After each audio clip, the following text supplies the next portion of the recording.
We all think about quitting when shit's hard.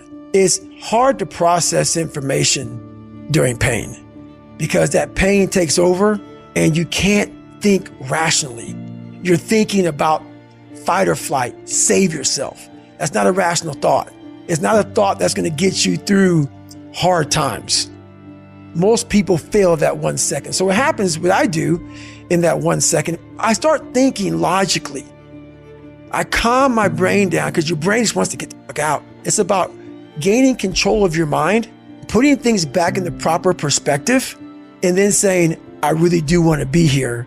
And I'm going to have a bunch of these 1 seconds. And I have to learn to control these because if I fail one of these 1 seconds, I will not be a SEAL.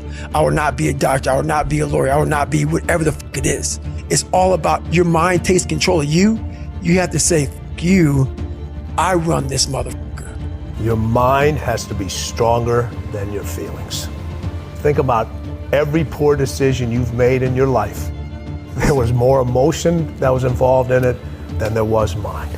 Every single one of them. Think about it. Really was. Your feelings keep you in bed. Your mind tells you, get up. It's very important that you engage in an ongoing process to develop you. Spend more time on yourself than what you've been spending. Working on yourself, talking to yourself, overcoming the negative conversation, that inner dialogue that's going on all the time, even when you don't want it to be there. You can't stop yourself right now from thinking. You can't do it. And so learning how to empower yourself, part of doing that is standing up to yourself. You've got to stand up inside yourself sometimes and say, shut up. If you want to begin to move into your own personal greatness, if you want to begin to really enjoy a happy, successful, healthy life, you've got to be willing to go against the tide. You've got to be willing to harness your will and say, in spite of this, I'm in control here. I'm not going to let this get me down. I'm not going to let this destroy me.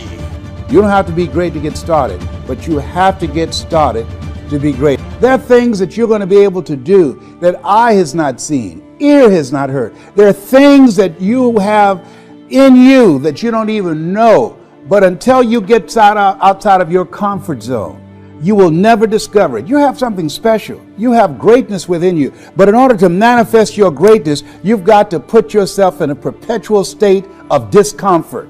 Forget about it. If you think it's going to be easy, if you think you're just going to get that business started without any trials or tribulations, forget about it. And so you got to change your mindset, all right? We got to stop looking at pain as if it's something negative. Yes, you've got to challenge yourself. You got to raise the bar on yourself. You've got to get busy. You've got to work your plan. Even if you've got a job right now, you've got to work yourself out of it. You've got to have an exit date where you say, hey, I've had it. It's time for me to do me, to pursue my dream, to work my plan, to implement the things that I want for myself and for my family and for my kids. And what is your legacy? What do you want to do for yourself?